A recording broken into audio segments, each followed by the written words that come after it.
La plupart des gens sont persuadés que les humains n'ont que 5 sens, mais ce n'est pas tout à fait vrai. Le goût, le toucher, l'odorat, la vue et l'ouïe ne sont pas les seuls que nous ayons. Les scientifiques affirment que les gens ont entre 9 et 20 sens au total. Parmi eux, la thermoception, qui est le sens de la chaleur, l'équilibrioception, qui est le sens de l'équilibre. Il y a aussi le sens du temps qui passe, bien que tout le monde ne semble pas maîtriser parfaitement ce dernier. Jusqu'à un passé récent, on pensait qu'il n'y avait que 8 groupes sanguins différents, mais en réalité, il existe plus de 30 systèmes de groupes sanguins connus. Pour chaque kilo de graisse que tu prends, tu génères 1 km de nouveaux vaisseaux sanguins pour fournir de l'oxygène et des nutriments à ton corps. Ton estomac produit un nouvel emballage tous les 6 jours pour éviter de se digérer lui-même. Les cellules nerveuses transmettent 1000 impulsions nerveuses par seconde. Elles voyagent à une vitesse de 1 à 431 km/h. Notre ADN contient 100 000 virus. Les scientifiques en ont découvert un qui remonte à 100 millions d'années. Ton corps émet une lumière visible. C'est à 16 heures que tu es le plus brillant et c'est à 10 heures du matin que ton éclat est le moins évident. Malheureusement, cette lueur est 1000 fois moins intense que ce que tes yeux peuvent percevoir. La sueur est principalement de l'eau mélangée à des protéines, des sucres, de l'ammoniac et beaucoup d'autres éléments. Elle contient même de minuscules quantités de métaux à l'état de trace, comme le cuivre, le zinc, le nickel, le fer, etc. Ce qui donne un goût salé à la sueur, c'est le sodium qu'elle contient. En outre, plus tu manges de sel, plus ta sueur est salée. Ton corps essaye de se débarrasser de l'excès, et le moyen le plus rapide est de transpirer. Si tu marches à 3 km/h, tu dois le faire pendant 40 heures d'affilée pour perdre 1 kg.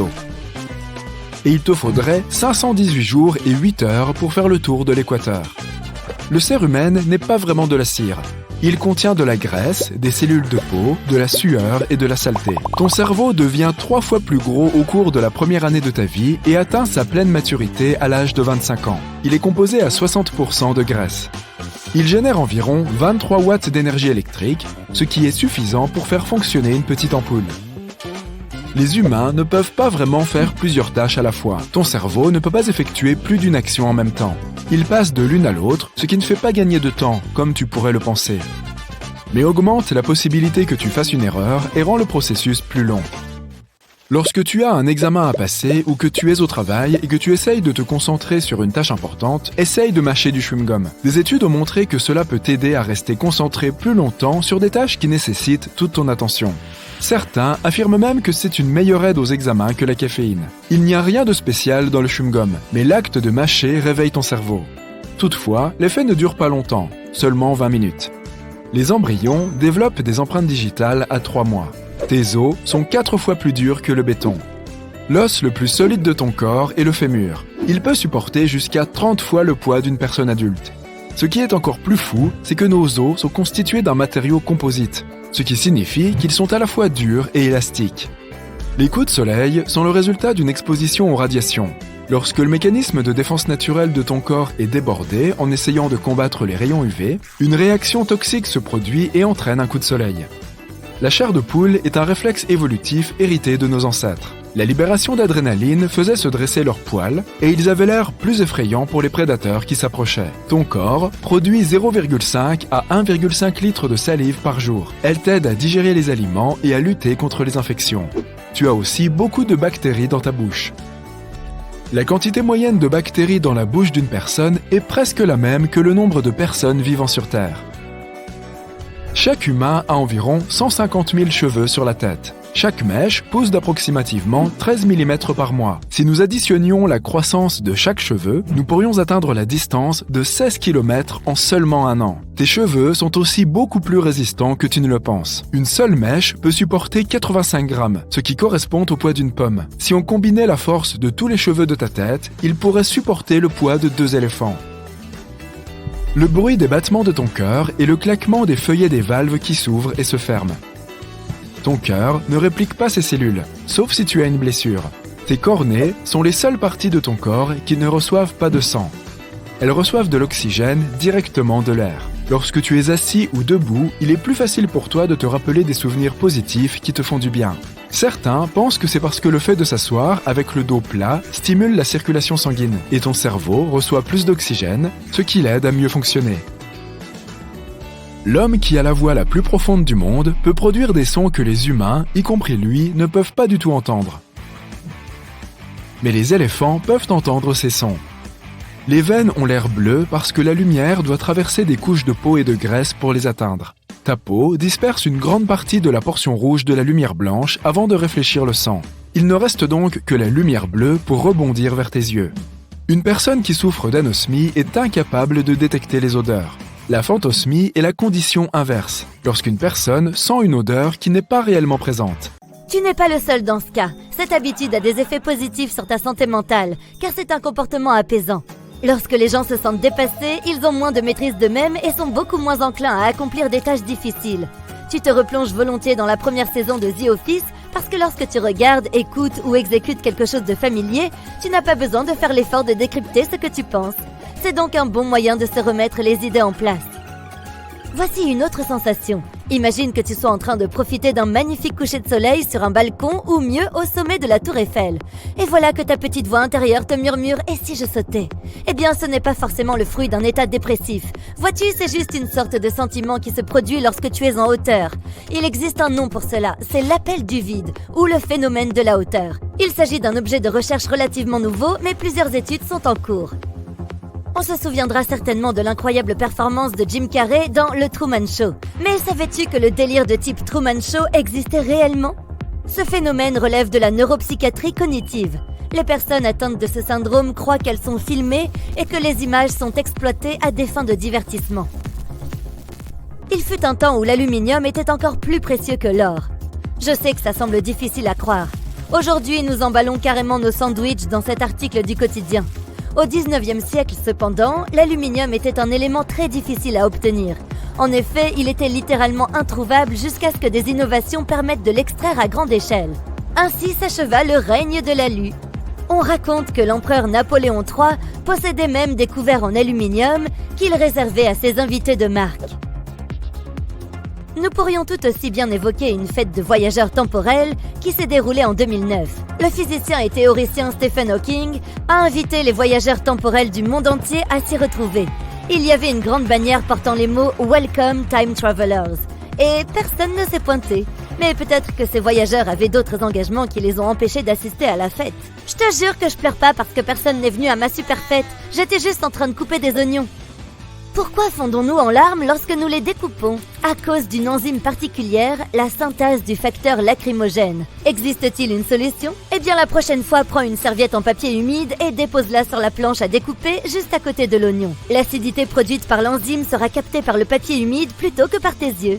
Le calendrier de l'Égypte ancienne était assez semblable à celui que nous utilisons aujourd'hui.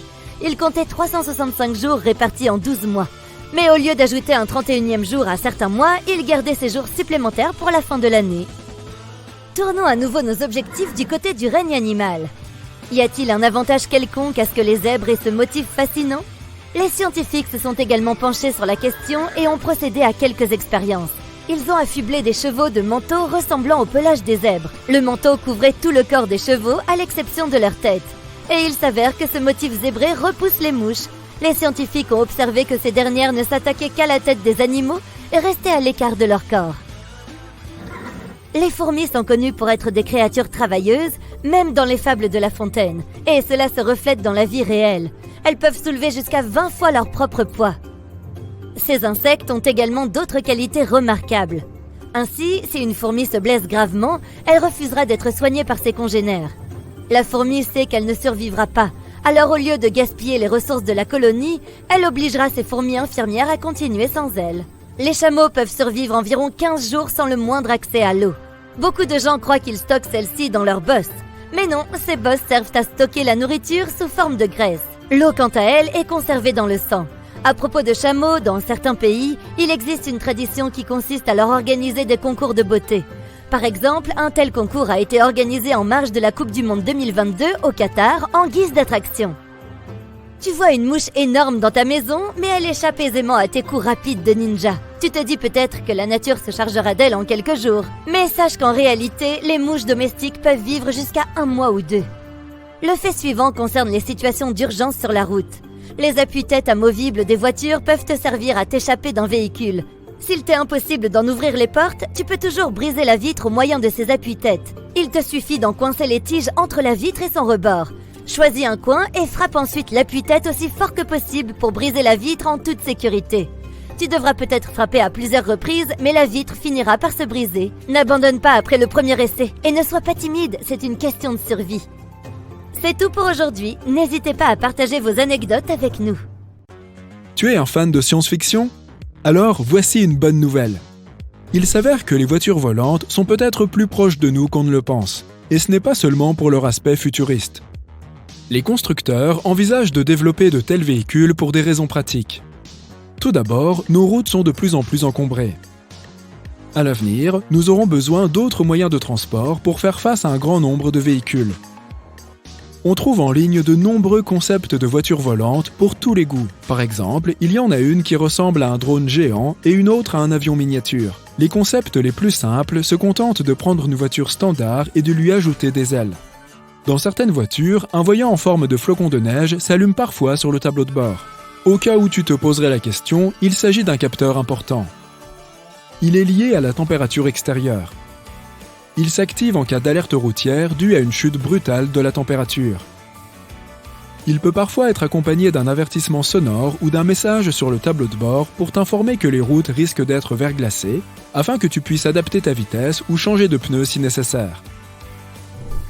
De nos jours, les voitures ne sont pas seulement adaptées à la saison froide, elles sont également dotées de fonctions intéressantes pour les mois d'été, notamment des pare-soleil. Vérifie si ta voiture est équipée de ce dispositif supplémentaire. Ils sont amovibles pour aider le conducteur même lorsqu'il ne conduit pas directement face à la lumière du soleil. Certains pare-soleil peuvent également s'étirer, ce qui permet d'ombrager une plus grande surface. Si le tien ne le fait pas, il existe une solution simple. Acheter une rallonge de pare-soleil que tu peux même trouver en ligne. Elle se fixe sur les pare-soleil existants ou sur les vitres pour une meilleure couverture et une meilleure visibilité. Il se peut que ta voiture ait une autre fonction cachée. En réalité, celle-ci ne se trouve pas dans la voiture, mais dans ses pneus. De nos jours, certaines voitures sont équipées de pneus remplis de mousse. Ils ont été créés pour résoudre le problème des crevaisons sur les pneus remplis d'air. Les pneus remplis de mousse présentent les mêmes avantages que les pneus gonflés à l'air, mais sans le risque de fuite. Les pneus gonflés à l'air peuvent parfois perdre de l'air avec le temps, même s'ils n'ont pas été endommagés. Dans la plupart des voitures équipées de cette fonction, les pneus ne sont pas entièrement remplis de mousse ou d'air, mais d'un mélange des deux.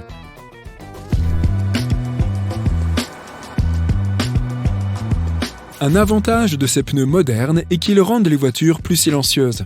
En général, les voitures électriques font moins de bruit, mais grâce à cette mousse, elles sont aussi silencieuses qu'un chat.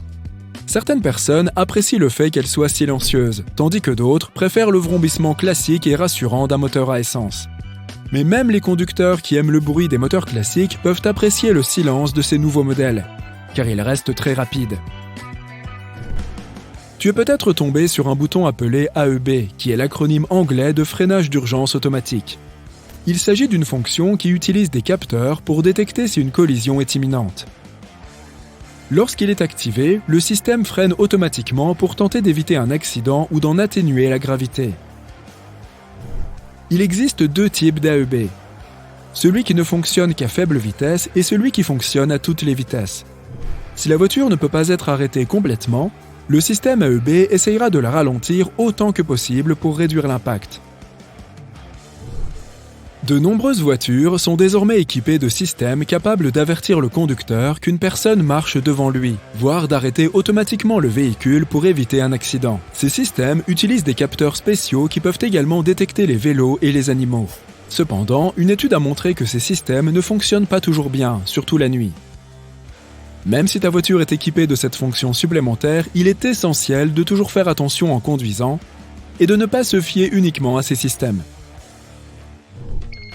L'assistance au centrage permet de rester au milieu de ta voie lorsque tu roules sur l'autoroute. Il ne remplace pas non plus l'attention portée à la route, mais il peut te guider dans les courbes. Tu gardes le contrôle de la voiture et tu peux tourner le volant si tu veux prendre une autre direction. Certains systèmes fournissent beaucoup d'assistance, tandis que d'autres sont plus subtils. Quoi qu'il en soit, l'assistance au centrage ne peut pas gérer les virages serrés, et dans la plupart des voitures, elle ne fonctionne pas si le régulateur de vitesse n'est pas activé. Ce qui est également intéressant avec cette fonction, c'est que si elle détecte que tu as retiré tes mains du volant, elle t'avertit pour que tu reprennes la bonne position de conduite. De nombreux accidents peuvent se produire lorsqu'on opère une marche arrière, par exemple pour sortir du parking d'un supermarché.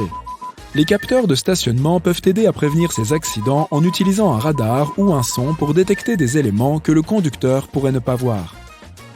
Ces capteurs émettent un bruit ou affichent un avertissement sur l'écran de la voiture pour signaler au conducteur la présence d'un obstacle, comme un autre véhicule ou un piéton. Si tu prévois de faire un voyage en voiture, tu sais à quel point il est difficile de s'adapter aux différentes limitations de vitesse en vigueur dans chaque pays. La reconnaissance des panneaux de signalisation est une technologie qui peut aider à résoudre ce problème. Elle permet de connaître la limitation de vitesse sur la route empruntée. Elle utilise une caméra pour prendre des photos des panneaux et les afficher sur un écran dans la voiture. Cela peut être utile si les panneaux sont difficiles à voir ou si tu les as manqués en conduisant.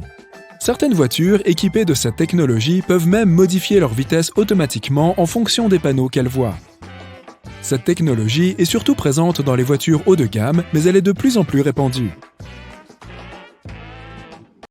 Est-ce que tu peux manger ça? On voit parfois des taches étranges sur nos pommes de terre et on se demande si on ne ferait pas mieux de les jeter. Voici 10 conseils sur les aliments pour savoir quand les manger et quand les jeter. Savais-tu que chaque année, 54 millions de tonnes de nourriture sont gaspillées rien qu'aux États-Unis? Pour remettre les choses en perspective, ce chiffre signifie que près de 40% de toute la nourriture est gaspillée. Les gens en jettent s'ils n'ont pas confiance dans les ingrédients. Ils sont prudents et c'est tout à fait normal. Mais il y a des cas où même si les aliments ont un aspect bizarre, il est tout à fait sans danger de les consommer. Le premier élément de notre liste est le bœuf. Lorsqu'il s'agit de viande, les gens sont naturellement très prudents. Imagine que tu achètes de la viande de bœuf. Plus tard, tu te rends compte qu'elle présente des taches brunes. Si tu as le réflexe de t'en débarrasser immédiatement, sache que ces taches sont normales. Il peut même y avoir des couches brunes à l'intérieur de la viande. Et pourtant, la couleur rouge vif est synonyme de viande fraîche, n'est-ce pas? Pas nécessairement. Lorsque la viande est coupée pour la première fois, elle est marron. Si la viande est rapidement emballée sous vide, elle gardera cette teinte. Mais si la viande est exposée à l'air pendant une quinzaine de minutes, alors l'oxygène provoquera un changement d'aspect vers le rouge. Ce rouge peut devenir marron lorsque la réaction biochimique commence. Cela peut prendre quelques heures. Les bouchers broient la viande plusieurs fois par jour pour obtenir cette couleur rouge vif. Car ils savent que les consommateurs se méfient du bœuf à l'aspect marron. Si le bœuf est emballé dans un plastique perméable à l'oxygène, il devient rouge vif après avoir été exposé à l'oxygène. Tant que la viande sent bon, qu'elle est fraîche et qu'elle a été conservée correctement, elle peut être consommée en toute sécurité. As-tu déjà vu des lignes sombres sous la carapace d'une crevette? C'est la même chose que pour le bœuf. Les lignes noires sur la chair de tes crevettes sont liées à un phénomène naturel. Elles apparaissent progressivement après que les crevettes ont été sorties de l'eau. La chair est exposée à l'oxygène et le noir devient plus visible avec le temps. Ici aussi, le motif de l'animal lui-même peut entrer en ligne de compte. Ces lignes noires peuvent être une décoloration naturelle sur la crevette. Pense aux chats, ils ont aussi des motifs de couleurs différents, même s'ils sont identiques en termes d'espèces. La prochaine fois, tu pourras réaliser une mini-expérience dans ta cuisine. Mets quelques crevettes côte à côte et observe les légères différences dans leurs motifs de couleur. Les crevettes dégagent une mauvaise odeur lorsqu'elles ne sont plus comestibles. Donc, si elles ont encore une odeur et un goût frais, ne les jette pas. Peux-tu manger du yaourt moisi? Cette substance verte à la surface n'a pas du tout l'air appétissante, mais si tu l'enlèves à la cuillère, tu auras l'impression d'avoir un yaourt tout frais en dessous. Pourtant, la réponse courte est qu'il faut le jeter. La moisissure n'est visible que sur le dessus, mais elle s'est probablement installée en profondeur. Sans parler du fait que le yaourt aura mauvais goût. De nombreuses moisissures sont inoffensives, mais certaines produisent des substances toxiques. La moisissure verte est un type de pénicillium. Ce mot te semble-t-il familier? C'est le même type de moisissure que celui utilisé dans l'antibiotique appelé pénicilline. Mais ne te réjouis pas trop vite. Manger un yaourt moisi ne te guérira pas des infections bactériennes comme par magie. En 2013, il y a eu une épidémie liée à une gamme de yaourts. Le fabricant a livré ses produits au magasin comme d'habitude, mais au bout d'un certain temps, ces derniers ont reçu des plaintes de clients, disant que le yaourt ressemblait à une soupe au yaourt et avait un goût de vieux. Il s'avère qu'un type de champignon a probablement libéré un peu de dioxyde de carbone. Cela rendait le produit pétillant et provoquait des ballonnements. Le fabricant et un scientifique ont tous deux déclaré que ce champignon en question n'était généralement pas nocif. Pourtant, plus de 200 personnes ont déclaré en avoir été affectées. Ce genre de choses peut encore arriver, donc fais confiance à ton sens de l'observation. Si tu as la malchance de voir de la moisissure dans un yaourt fraîchement ouvert, contacte le fabricant. Tu éviteras peut-être à d'autres personnes de se retrouver dans la même situation en informant l'entreprise d'un problème systémique et en évitant que le produit ne soit gaspillé à l'avenir. De plus, l'entreprise voudra probablement s'excuser et te rembourser ou t'offrir un crédit sur ses produits. Pourquoi les avocats ont-ils parfois des points noirs à l'intérieur ? Techniquement, le fruit reste comestible, mais tu n'as peut-être pas envie de le manger. Les avocats sont une source de nombreuses vitamines, comme les vitamines C, E, K et B6, ainsi que de substances saines comme le magnésium, le potassium et bien d'autres encore. Or, l'avocat travaille dur pour devenir une telle source de nutriments. Et il a ses propres canaux de transport, comme des veines. Ces canaux sont normalement invisibles pour nous, jusqu'à ce que quelque chose sorte de l'ordinaire. L'avocat peut parfois être conservé à des températures froides pendant plus longtemps qu'il ne le devrait. Par conséquent, les cellules des tissus peuvent être affaiblies et commencer à se détériorer. Selon les experts, après la récolte du fruit, s'il reste au réfrigérateur pendant quelques semaines avant que tu ne l'achètes, un brunissement vasculaire peut se produire. Ce phénomène devient visible après avoir conservé l'avocat à température ambiante pendant quelques jours. Mais alors, faut-il le manger ou le jeter ? Tu peux manger les avocats marqués de points noirs, mais il vaut mieux d'abord les goûter. Il se peut qu'ils n'aient pas le même goût qu'un avocat normal. Qu'en est-il de la partie blanche sous la pelure des pommes de terre ? Peut-on les manger ou faut-il les jeter ? Elles ressemblent à des bleus, mais elles ne sont pas noires. Si tu la vois dans la rue, tu te dis qu'une bouche d'incendie mesure environ 1 mètre de haut. Mais la taille réelle de ce dispositif, utilisé pour fournir de l'eau aux pompiers du monde entier, est 2 fois plus grande, si l'on compte le reste de la bouche d'incendie qui se cache sous terre. La plupart du temps, elles sont rouges, et ce n'est pas seulement une question de design urbain. Tout d'abord, elles doivent être de couleur vive et facilement identifiables, afin que les pompiers puissent les localiser rapidement en cas de besoin. Aux USA, le choix de la couleur dépend de la quantité d'eau que la bouche d'incendie peut contenir. Celle-ci peut parfois varier en fonction de l'endroit, mais voici la logique. Une bouche d'incendie rouge peut projeter 1890 litres d'eau par minute, tandis qu'une orange au moins 3780 litres. Les vertes peuvent déverser 5680 litres d'eau par minute. Et les plus grosses, de couleur bleue, peuvent généralement fournir plus de 5680 litres. Salut fan de bowling! Ça ne t'énerve pas que ta boule de bowling se fissure? Il s'avère que la plupart d'entre elles peuvent s'abîmer à cause d'un mauvais stockage ou de pics de température. Maintenant, soyons nets. Puisqu'elle est déjà un peu cassée, tu n'es pas curieux de savoir ce qu'il y a à l'intérieur de ta boule? Parce que moi, oui. Jetons-y un coup d'œil. Le noyau interne de la boule est composé principalement d'oxyde métallique en poudre, comme l'oxyde de calcium ou de fer. On les mélange avec de la résine et un catalyseur pour durcir le tout. Ainsi, la forme d'ampoule que tu vois maintenant à l'intérieur de la boule est en fait sa partie la plus lourde. Elle influence aussi la façon dont la boule de bowling tourne lorsqu'elle traverse la piste. Il en va de même pour les bombes de peinture. Lorsque tu la secoues, elle fait un bruit bizarre. Mais quelle est cette chose à l'intérieur?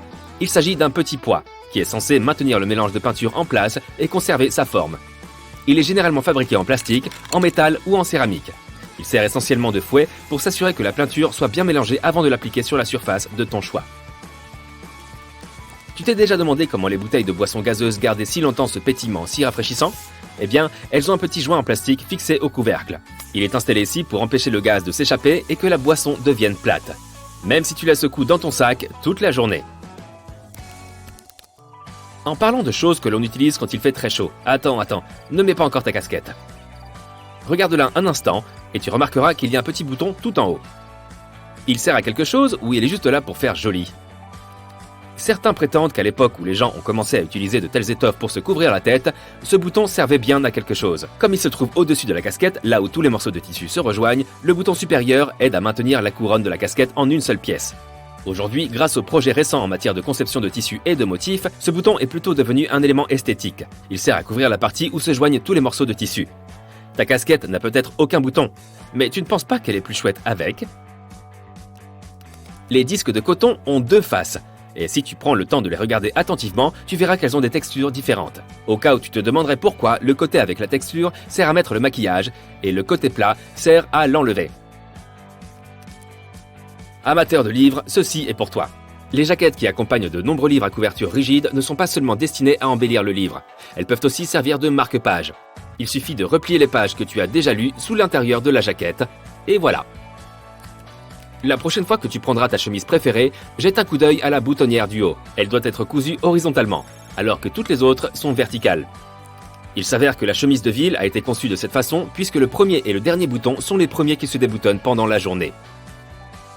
Ils ont donc modifié le sens de la boutonnière pour que la chemise reste bien ajustée avant que tu sois prêt à l'enlever. De nos jours, nous avons tellement de versions différentes de ce dessert incroyable qu'il est difficile d'imaginer que nous ayons pu vivre sans lui. Tu peux trouver pratiquement partout des types différents de cookies aux pépites de chocolat, dans des glaces ou même dans des gâteaux. Mais ce célèbre cookie a seulement vu le jour en 1930. L'histoire veut qu'une femme nommée Ruth Grave Wakefield préparait des cookies au chocolat en attendant l'arrivée de ses invités. Très vite, elle s'est aperçue qu'elle n'avait plus de chocolat de pâtisserie, un ingrédient essentiel pour préparer des biscuits classiques. Pour remédier à cette situation, elle a acheté une tablette de chocolat mi-sucré en se disant qu'il finirait par se répartir uniformément dans la pâte compte tenu de la chaleur du four. Les choses ne sont pas forcément passées comme elle l'avait prévu. Mais tant mieux, car c'est ainsi qu'elle a inventé ce dessert moderne dont nous ne pouvons plus nous passer. Et en parlant de snacks populaires, les chips sont encore plus jeunes que les cookies aux pépites de chocolat. Du moins d'un point de vue historique. Il existe de nombreuses histoires qui essayent d'expliquer comment elles ont été inventées. L'une d'entre elles est la suivante. Un chef cuisinier nommé George Crumb, basé à New York, a créé les chips en 1953. Il a voulu essayer une nouvelle méthode de cuisson lorsqu'un de ses clients s'est plaint de ses frites. Il disait qu'elles étaient trop épaisses et un peu molles. Crumb a alors imaginé des pommes de terre finement tranchées et frites jusqu'à ce qu'elles soient brunes. Les gens ont adoré ce plat et ont accueilli à bras ouverts cette toute première fournée de chips. De la glace, quelqu'un ? Si l'histoire est vraie, en 1904, lors de l'exposition universelle de Saint-Louis, un marchand de glace n'avait plus de coupe pour y servir sa spécialité. Il a donc confectionné une gaufre en forme de cône et le reste appartient désormais à l'histoire. D'accord, je l'admets, des produits semblables au chewing-gum existent depuis la Grèce antique. Donc cette découverte n'est pas particulièrement révolutionnaire. Mais le chewing-gum que nous achetons aujourd'hui est apparu à la fin des années 1800. Un inventeur américain du nom de Thomas Adams a voulu mélanger différents produits chimiques pour créer du caoutchouc synthétique. Il a tenté, et raté par ailleurs, d'exploiter les propriétés du chiclet pour son expérience, mais a fini par créer cette délicieuse friandise. Aujourd'hui encore, on utilise le chiclet pour produire un certain nombre de chewing-gums. Tu peux mettre plein de choses dans ton lave-vaisselle, pas seulement des assiettes et des couverts. Par exemple, tu peux y laver tes gants de cuisine en silicone, les pommeaux de certains appareils électroménagers, comme ceux de ton four ou de ta plaque de cuisson. Certaines éponges et autres serviettes réutilisables aussi peuvent être lavées au lave-vaisselle. En parlant de produits ménagers pour la cuisine, tu peux faire plein de choses avec le liquide vaisselle. Tu peux nettoyer ton mobilier de jardin, par exemple. Ajoute un peu de liquide vaisselle dans de l'eau chaude et utilise ce mélange pour frotter tous tes meubles de jardin avec un morceau de tissu. Rince-les avec ton tuyau d'arrosage. Tu peux aussi utiliser ton liquide vaisselle pour enlever les taches de gras de tes vêtements, les taches de sauce des pâtes, d'assaisonnement de salade. Ça nous arrive à tous de louper notre bouche. Mets un peu de liquide vaisselle sur la tache et rince à l'eau. Pour les vêtements clairs, il vaut mieux utiliser du liquide non coloré. Pour les tâches les plus tenaces, laisse agir le liquide vaisselle pendant quelques minutes, puis mets le vêtement à la machine comme d'habitude. Et achète-toi un biberon peut-être aussi. Si tu n'as toujours pas trouvé de technique qui te convient pour organiser ta garde-robe et que tu es envahi par les piles de vêtements, il existe un truc simple qui peut peut-être fonctionner. C'est la technique 1 de plus, 1 de moins. Pour chaque vêtement que tu achètes, tu dois te débarrasser d'un vieux vêtement. Tu désencombreras régulièrement ton armoire. Pour trouver les choses plus facilement, bonne chance, laisse les vêtements que tu utilises le plus souvent au niveau de tes yeux. Tu pourras les trouver plus facilement et les sortir de l'armoire rapidement. Les vêtements que tu utilises moins souvent, comme les vêtements de soirée par exemple, peuvent être rangés sous ou au-dessus du niveau de tes yeux. Les vieilles boîtes en étain peuvent se révéler très utiles. Si tu y colles des aimants très puissants à l'intérieur, elles peuvent servir de récipients aimantés. Tu peux y ranger tout plein d'objets comme des pinces de cuisine, des cuillères à glace ou même des couverts. Tu peux les placer sur n'importe quelle surface métallique, comme la porte de ton frigo. Elles iront très bien avec le reste de tes aimants. Au fond de ta buanderie, tu possèdes un outil indispensable pour ramasser les poils d'animaux. Ça marche même mieux que les rouleaux adhésifs. Il s'agit des lingettes pour sèche-linge.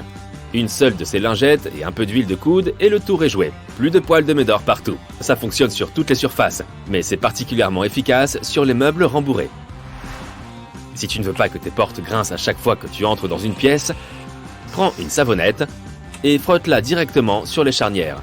Ça ne fonctionne que quelques temps par contre, mais ça fera l'affaire jusqu'à ce que tu ailles dans un magasin de bricolage. Pour acheter du lubrifiant par exemple ? Tu as déjà remarqué que dans certains ascenseurs, il y a une étoile à côté de tel ou tel étage. Et non, ce n'est pas fait pour indiquer l'étage de mon bureau. Elle sert à indiquer la sortie la plus proche, et elle n'est pas toujours au premier étage. Elle est plutôt à l'étage le plus proche de la rue. Tu t'es déjà demandé pourquoi les panneaux stop sont rouges ? Il y a quelque temps, il n'y avait pas de couleur spécifique. Avant 1920, il n'y avait même pas de forme standard. En 1922, quelqu'un a eu l'idée d'imposer l'octogone. Mais au départ, ces panneaux étaient jaunes. Le rouge pâlissait trop vite à cause de l'exposition au soleil. Le jaune était la meilleure option. Ce n'est que 30 ans après que la peinture émail plus résistante a été inventée. C'est alors que la couleur des panneaux stop est devenue rouge. Après tout, c'est la meilleure couleur si l'on veut que quelque chose se repère facilement. Savais-tu qu'il existe une typologie de rosier qui pousse plus haut qu'un homme ? Selon le Guinness des records, le plus haut rosier qui ait jamais existé se trouve à Vienne. Et il mesure plus de 8,50 m de haut. Oui, ce rosier a osé. Comme nos empreintes digitales qui sont uniques, il n'existe pas deux tigres avec les mêmes rayures. C'est comme ça que les personnes qui travaillent avec ces gros félins les distinguent les uns des autres. Je parie que tu ne savais pas que la Maison Blanche a son propre fleuriste au sous-sol. Ce commerce s'occupe des ornements pour tous les événements organisés à la Maison Blanche. On sait bien que la pizza est devenue un élément de base de la cuisine américaine malgré ses origines italiennes. Ce plat est tellement apprécié que les Américains achètent 350 parts de pizza chaque seconde. Personnellement, je trouve que je n'en mange pas assez. Afin de répondre à l'incroyable demande, environ 17% de tous les restaurants des États-Unis sont des pizzerias. Il existe une technique pour faire de la limonade sans que les graines de citron ne se retrouvent dans ton verre. Coupe le fruit en deux et essaye de le presser avec des pinces de cuisine. La partie pointue de la moitié du citron doit être placée vers le bas. Le jus va couler, mais les graines resteront dans le citron. De la limonade. C'est bon ça avec de la pizza. Les ceintures de sécurité des sièges passagers comportent une boucle en tissu. Quand elle est soumise à une forte pression, la boucle se resserre et l'excédent de tissu peut amortir les passagers. Ces quelques centimètres supplémentaires peuvent faire une grande différence en cas d'accident. Mais c'est différent du côté du conducteur. Comme ce dernier est proche du volant, il est plus sûr pour lui de ne pas avoir cette boucle. Les ceintures de sécurité ont été inventées au milieu du 19e siècle, mais elles n'ont réellement commencé à être utilisées qu'à partir des années 1960. Les capteurs de pré-collision ont fait passer les dispositifs de sécurité à un niveau supérieur. En prédisant efficacement la collision d'une voiture, cette technologie ordonne aux ceintures de se resserrer automatiquement, d'ouvrir les airbags et de prédéclencher les freins afin de réduire le choc. Chaque année, 6 millions d'accidents de voitures se produisent aux États-Unis. C'est pourquoi on doit continuer à développer les dispositifs de sécurité, non seulement pour atténuer les accidents, mais aussi pour protéger plus efficacement les passagers. Les matériaux composant la carrosserie n'ont commencé à être remplacés que durant ces 25 dernières années, passant des alliages d'aluminium et de magnésium à des composites en fibre de carbone. Ces matériaux plus légers permettent non seulement une économie de carburant, mais ils garantissent également que la carrosserie offre une zone de déformation. Quand une voiture heurte un objet, cette zone absorbe l'énergie de l'impact. Mais si cela semble causer plus de dommages à la voiture, cela protège en fait mieux les passagers. Les pare-chocs sont très largement sous-estimés. Et depuis le temps qu'on les utilise, on aurait du mal à imaginer s'en passer. Les pare-chocs ont été inventés à la fin des années 1800. Ils ont tellement évolué qu'on ne se rend plus compte que nous en avons. Mais ils sont bien là, cachés sous les revêtements extérieurs, constitués de mousse ou de plastique compressible entourant une barre renforcée. Toutes les vitres de ta voiture sont en verre, mais le pare-brise est conçu de manière à être incassable. Il est feuilleté, de sorte que quel que soit le choc, aucun éclat de verre ne soit projeté sur les sièges avant. Le verre normal était utilisé jusque dans les années 1950. Au fur et à mesure que les véhicules ont évolué, des modifications y ont été apportées pour assurer plus de sécurité. Les airbags semblent maintenant avoir toujours existé. En fait, ils ont été inventés en 1968 et étaient en avance sur leur temps. Ils ont ensuite lentement gagné en popularité et ils sont finalement devenus obligatoires sur toutes les voitures à partir de 1998. Ils ont aussi évolué et ne se limitent plus à un simple airbag dans le volant. Aujourd'hui, on peut en trouver partout dans la voiture afin d'assurer la sécurité de tous les passagers. Des capteurs de collision, reliés à un ordinateur de bord, détectent le moment où un choc se produit et déclenchent les sacs, qui se gonflent en quelques millisecondes. Il peut être difficile d'anticiper la météo et l'état des routes. À la fin des années 1960, le système anti-patinage ABS a été mis en place sur les voitures. Avant, il était utilisé sur de nombreux avions dont la conception remontait jusqu'à 1908. Il s'est rapidement montré nécessaire sur tous les véhicules, garantissant ainsi une meilleure adhérence sur les surfaces glissantes et un meilleur contrôle des roues lors du freinage. Aujourd'hui, l'ABS a tellement progressé que les dernières versions assurent une détection supplémentaire en cas de forts vents latéraux.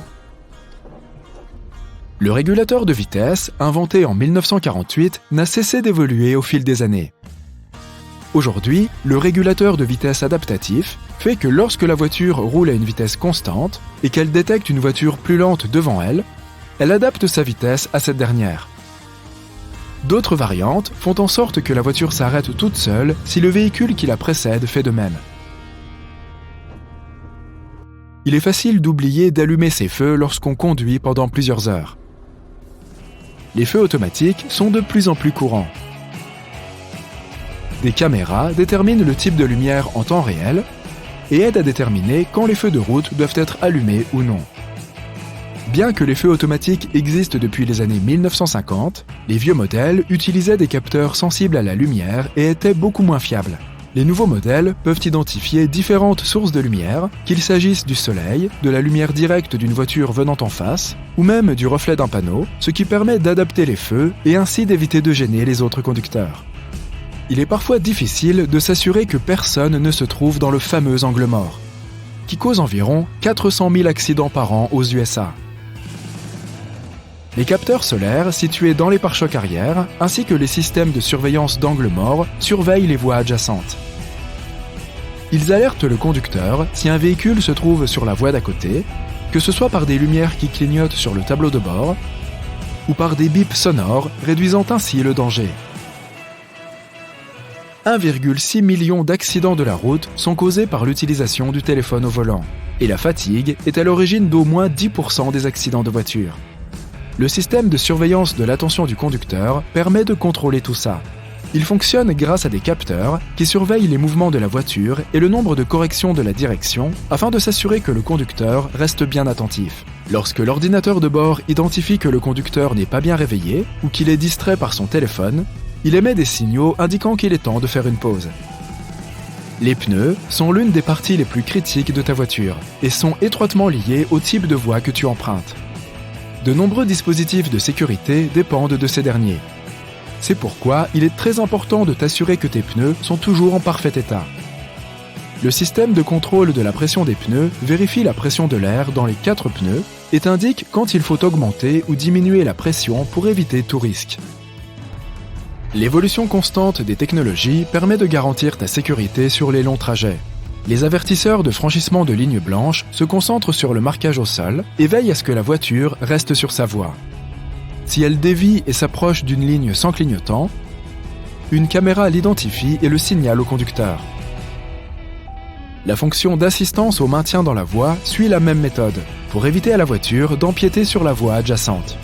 Si elle s'en approche trop, elle réajuste automatiquement la direction pour recentrer la voiture sur sa voie. Les voitures les plus modernes ont même des options de conduite autonome. Les systèmes de pilotage automatique ont fait passer le régulateur de vitesse au niveau supérieur, permettant au véhicule de rester dans sa voie tout en maintenant sa vitesse, mais aussi en le faisant changer de voie lorsque cela est nécessaire. Certains dispositifs s'imposent progressivement dans tous les modèles de voitures. Par exemple, la vision nocturne, qui utilise des caméras thermographiques pour repérer les piétons et les animaux. Elle s'intègre à l'ordinateur de bord et identifie les objets à partir de leur signature thermique.